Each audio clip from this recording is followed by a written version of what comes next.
Hey, yesterday we talked about finding the heart of a story. So today we're going to continue that discussion. I'm going to continue the story that I wrote, but getting to that heart of the story. And remember, that is where you're looking for the problem and looking for what you learned from that story, finding that deeper meaning. And like I said yesterday, in my story, after writing it, I realized that my deeper meaning was meanness, just being mean in general. I'm not a mean person, and just finding that I got caught up in revenge and being angry, and I really found myself acting like a different person. So I'm going to finish this story today, and I want to discuss a little bit further how you can really enhance your writing. I'm not necessarily expecting you to, suddenly write like I do, right? I've been doing this a long time, but I do want your writing to improve each and every day. And to improve, you have to be looking for ways to make it better and to be okay with changing what you've done and not to think, well, I wrote it once. That's good enough. Good enough isn't going to be better. You're not going to make it better by just saying, oh, that's good enough. Just keep working on it, right? All right, so I will continue my story. The sound of a bugle call in the morning woke me with a start. Had it been real? Did I really seek revenge on my best friend? My eyes glanced out the back windows of the cabin just past Sarah's bed, and there they were. Sarah's underwear, on display for all the camp to see. My stomach churned and my heart sank as I thought about what I had done. The guilt of it all was causing a lump in my throat. How can I undo this revenge? Sarah had apologized. My mind kept trying to solve the problem as I mindlessly dressed myself and got ready for breakfast. Walking down the trails to the dining hall, I was kind of in a trance. I heard Sarah talking to me, but my mind was hardly listening. Instead, it was racing, trying to think of a way to reverse the harm I had done. I could sneak away, run back to the cabin, get the underwear off display, and neatly fold them back into their place. Just as that idea was formulated, we were already at the dining hall. Too late. It would be too suspicious to leave now. I found myself sitting next to Sarah, staring at my egg casserole. Michelle, are you going to eat?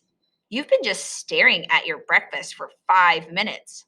Oh, yeah, I respond and I began shoveling the now cold casserole into my mouth so as not to be suspicious. Campers, the counselor announced, it's time for you to join your cabin groups and go to your first activity. I looked at my chart and saw that I was to go to swimming first. Well, the good thing was I was not in Sarah's swimming group. She was red. She was in red. I didn't have to pretend to feel normal around her. Instead, I get to spend my morning with 6-year-olds learning how to paddle. Great. Fortunately, swimming proved to be a needed break from the guilt invading my system. I decided that I would hurry back to the cabin after swimming class without changing clothes in order to save time. That way, I could get there before the rest of the groups were done and retrieve the underwear, fold them, and put them back in Sarah's neatly packed bag before she arrived. Hopefully, by making this situation right, I could stop this revenge, and it would be like I had never done this horrible thing at all. Even the idea of releasing myself from this burden put a smile on my face. As I approached the cabin, I could hear the trouble before it started. Voices and giggles were coming from the back of the cabin. I could see a small crowd had gathered at the laundry line to stare and laugh at the spectacle, which was Sarah's underwear gently swaying in the breeze. I moved past the crowd, despite desperate to stop the embarrassment, when I spotted Sarah standing there with a confused look on her face. All I could do was watch and wonder, what had I done? My mind was racing. I wish I hadn't put her underwear there. How should I fix this? Should I hurry up and take it down? Whose underwear is this? I hear a voice from the crowd say. My stomach made a nervous gurgle as if to say, I know whose those are. Luckily, no one heard my stomach's response.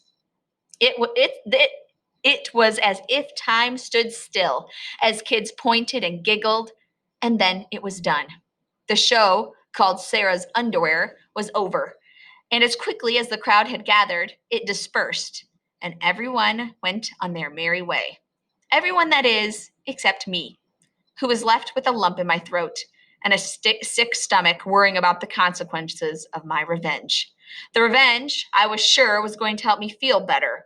The revenge that was going to make Sarah feel the embarrassment I felt. The revenge instead, which had robbed me of joy and fun. The unseen enemy who turned me into the kind of person I hated most. Mean.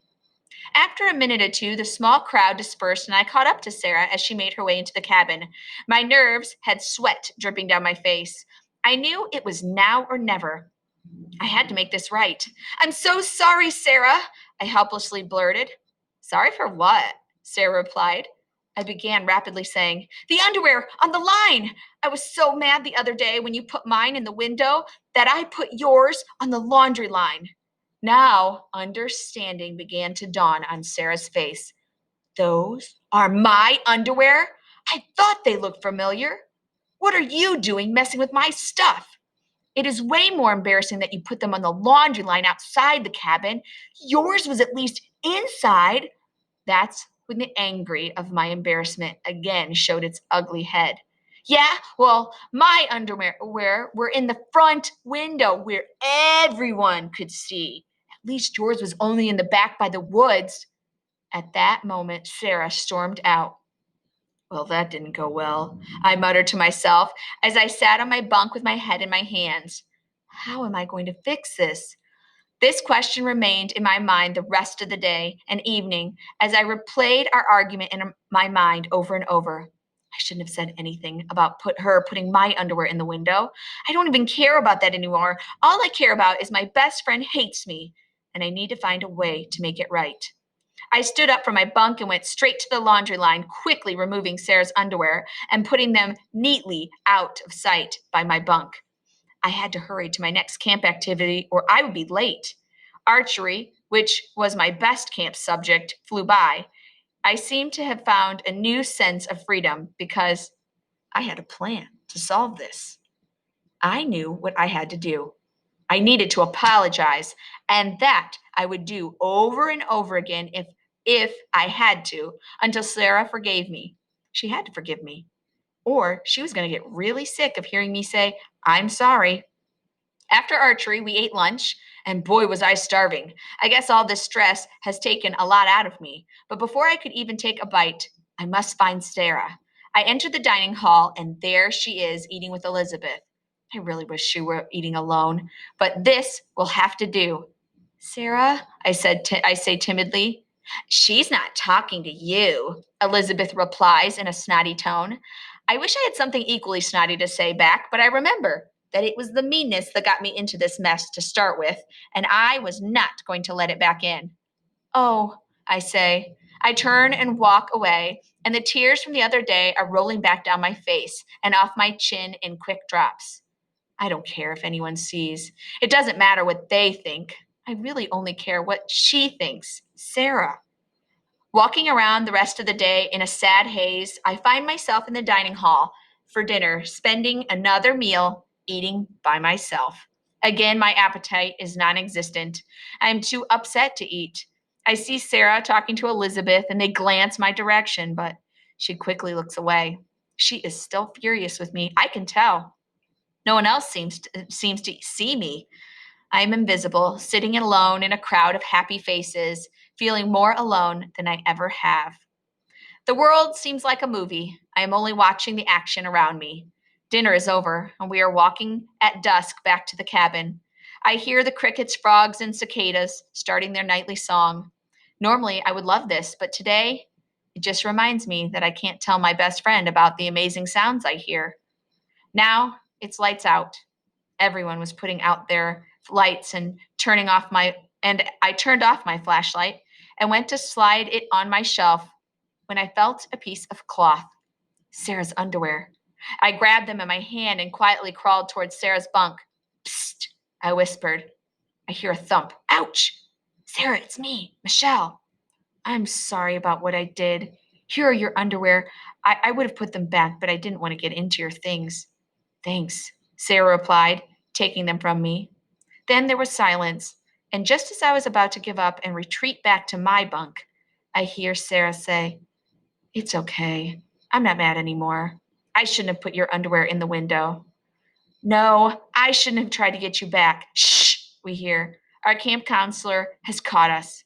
I quickly slip back into my bunk and fall asleep, dreaming and thinking about forgiveness and feeling free.